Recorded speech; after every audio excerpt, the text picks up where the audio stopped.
Welcome everyone to week one of the NAIA recap. This past weekend, we kind of all of us just finished up our first weekend of countable games after a whole bunch of scrimmages, exhibitions. Joining me today is Taylor Stallman, the head coach at Benedictine Mesa, who is ranked. You guys are currently ranked in the preseason polls #2 in the country, right? Yep. So a top team out in the Phoenix area. And we're going to kind of be going over some of the NAIA games this past weekend. So, Taylor, why don't you get started and tell us about kind of a few games that caught your eye this past weekend and the results there? Yeah. A couple ones that stood out, and I just pulled this up a couple minutes ago as well. William Penn and Indiana Tech. Overall in the Midwest, it seemed like there were a couple good battles. Same with you guys, starting off with Grandview, obviously, and coming out with a sweep. And then William Penn turning around and then getting swept by Lords, who I believe also just had gotten, swept by Grandview. So seemed like a tough weekend out there. And what were some other ones that were pretty notable? George in St. Xavier, that was another one for me. Yep. Go ahead. And then rounding out kind of top 15 teams, Campbellsville actually lost to Reinhardt, which my guess is that will end up dropping them out of the top 15 as they were in there based on last year. They kind of had a new group that everyone's trying to get to know and figure out. But there was kind of two locations this past weekend that everyone played. It was, in terms of top teams, it was where I went to Des Moines, Iowa. There was Grandview and William Penn out there. Indiana Tech was out there. Lords was out there, and Masters. And then you guys at Ben U kind of had a top 5 matchup against Vanguard, played 2 back-to-back matches and got a split. I think you guys won the first night, lost the second. Yep. So that was kind of very interesting and revealing to see.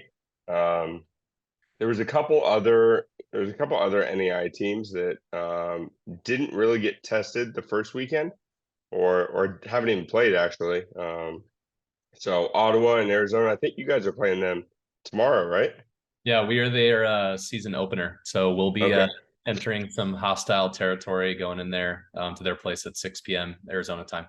Yep, so that'll be a good test. And by the time this video comes out, it might be right around that time the game is playing. Yep. So definitely go check that out. And then I'm trying to think other top 15 teams. Menlo this past weekend competed against UC Merced. But they're really going to get tested next weekend, and we'll kind of go into that later. Give me a recap of kind of what you saw in your matchup against Vanguard, as those are two teams that people are following, and kind of what you expect and see from both your team and Vanguard on the year. For years and years past, the things that stood out to me about Vanguard is, one, they're a really tough serving team. Even going into it, 4 out of 6, or I think 5 out of 6 of their guys serve really tough topspin from behind the line. And just when you start figuring out one serve, they have players that will all of a sudden switch to like a hybrid or a float and kind of catch you off your game a little bit. And then I know a lot of people probably don't know this, or maybe they do, but they picked up a very talented right side that's, I think a measly 6'8", 6'9", something like that, where they were basically setting him front row balls even when he was back row, and he was going up and crushing them. So, that's Will Anderson. He's a really talented player. Him and Kyle are kind of their main 2 guys out there. Tanner Woods does a really good job, transfer from, I believe, Jamestown. Really good hitter and passer for their team as well. Both their middles are talented, and they even have a middle that comes in for one of their other middles to be a serving sub. So kind of an interesting team this year. And then the other big storyline on that one was Ryan Smith, their transfer setter from Campbellsville, came back from injury this past weekend, right? Mm-hmm. Yeah, that was he was out for maybe 3 or 4 months, right? I think he got hurt mid-fall, sprained an ankle, and so was that kind of a surprise to you that he was coming back your weekend, or? Yeah, we had a scouting report kind of working.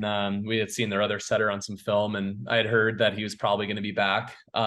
He's a big guy, moves the ball around well, big blocking presence, and surprisingly gets a ton of touches. Being a big guy and playing good defense is very surprising. But yeah, I mean, he moved well and ran very spread offense with those guys and put him in good positions to Yeah, side out. that's always tough when the big player comes back the weekend that you're scheduled against them.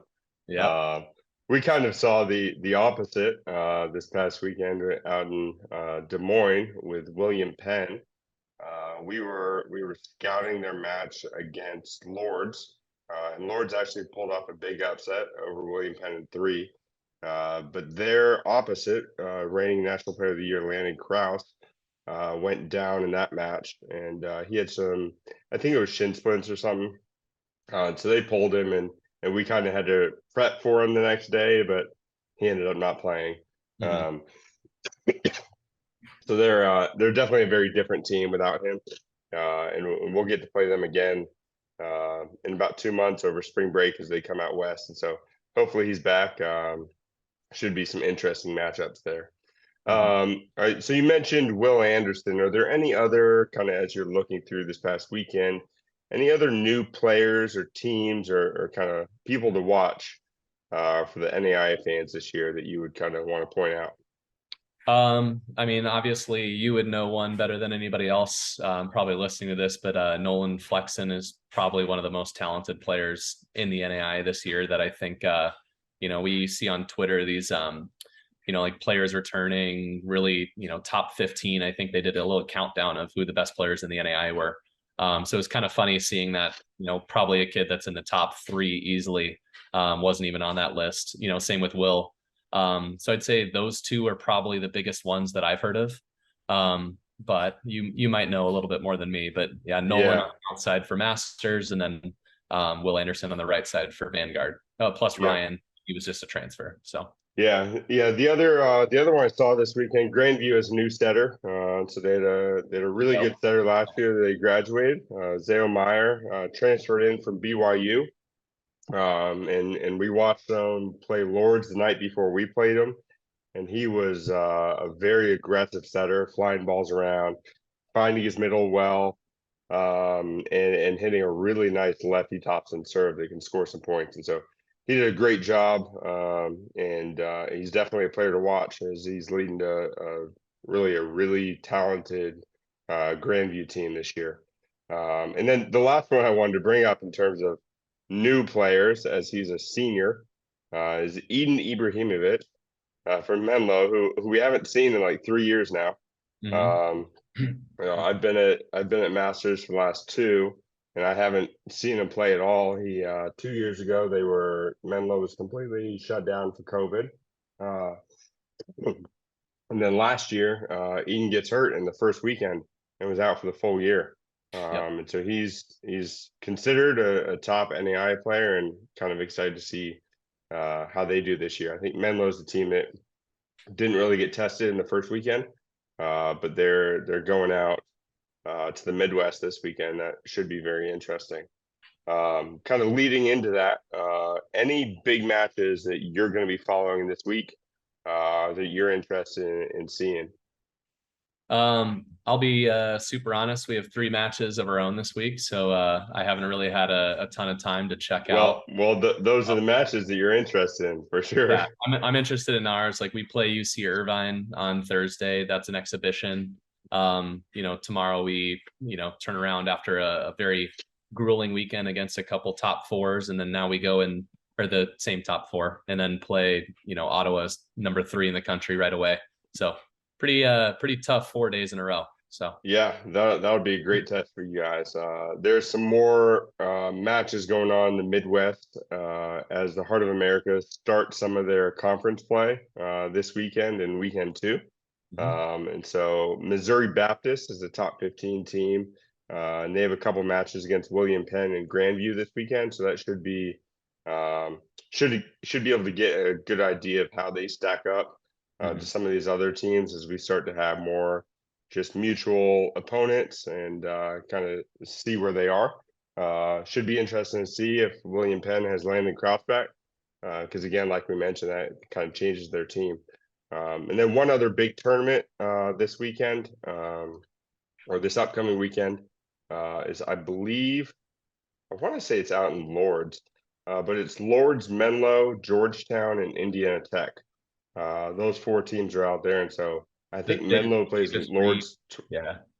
Yeah, Sorry. Menlo plays Lords twice, Georgetown once, Indiana Tech once. So I'm kind of very interested in that one.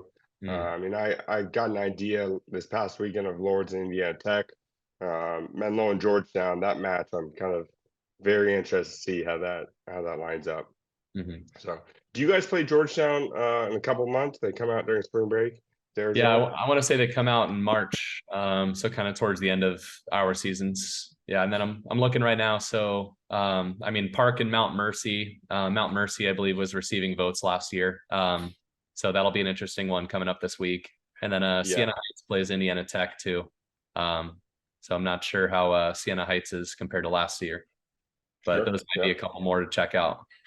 Yep. So based on following kind of results of last weekend and kind of what we're kind of all looking forward and anticipating at the end of the year with the NAIA tournament. So the structure is there's 12 teams in the tournament and eight automatics, 4 at-larges, and you get put in pools of 3. So there's 4 number 1 seeds.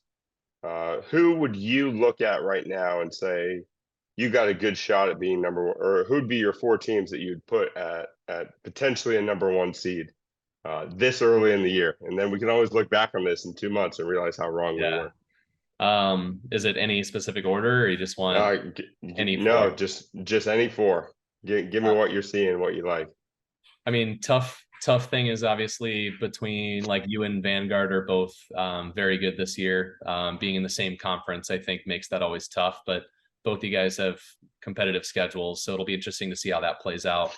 But you know, I think that we have as much of a shot. You know, Grandview, even though you guys made pretty good work of them, they always are a team that by the end of the year looks very, very good. And you know, like you said, they serve tough and do some things pretty well. You know, Ottawa returned a lot of their pins. They have a couple of young guys that I think are taking roles that are still going to be very good. So I mean, to me, there's 6 or 7 that are all going to be very, very good this season. So this early in the year, it's so hard to say. MoBAP, I know, returned a lot of really good guys. Menlo has, I mean, again, one more in your conference. Menlo is going to be legit this season too. So yeah, as I was pushing off that question, I realized I probably have to answer it myself too.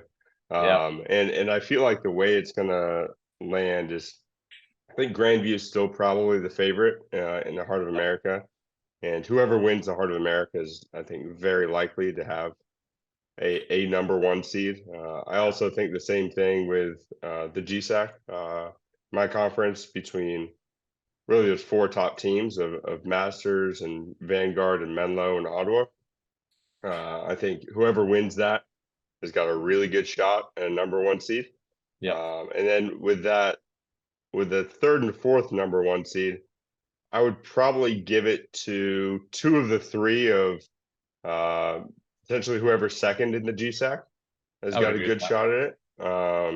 I think you guys at Benedictine Mesa have got a possibility of that. You guys have been right there before. And then the last team I think could be right in the mix, and we haven't really seen yet a ton, is Georgetown.